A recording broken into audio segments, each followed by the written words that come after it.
So this is the horizontal bicep curl. What I want you to do is I want you to set up the elastic so that it's just below the height of your shoulders, or if you're using a cable, you can do that as well. Starting from the ground up, you're going to set your center of gravity. If you're working with an elastic, your center of gravity is going to change as you go through the movement. So we want to set your center of gravity at the highest resistance point. So before you do anything, you can pull the resistance towards you. Just bend, go ahead. Pull so that you feel the resistance to the elastic, and then you set your center of gravity into your heels. If you have to, the higher the resistance gets, the more you'll have to get into an athletic ready position or a squat to make sure that your weight doesn't transition onto your toes. So that's really, really important, okay? Once you have that set, then get your arms straight so that they're pointing in the same direction as the cable or the elastic. Now, when we do this curl here, we're going to definitely set the foundation for the shoulder. So you don't have to touch your shoulder blades together, but you definitely want them to be active. The other thing you want to be active is your lats, so you're going to draw your shoulders down.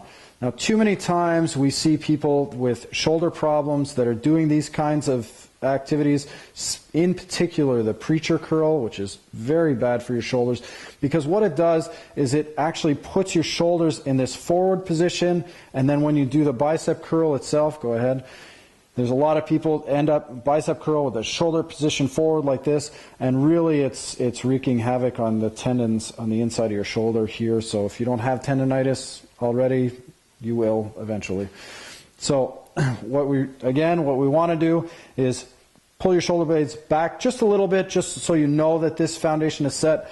Set your lats, so draw your shoulders down. Make sure you feel this activity the whole time. You're going to set your neutral spine like we always do, so arch your back and then back it off a little bit. Set your TVA, so draw in, spread apart, brace as much as you can. Then with your palms face up, you're going to pull so that you can get your pinky basically by your ears. Okay, so you're keeping your elbows up.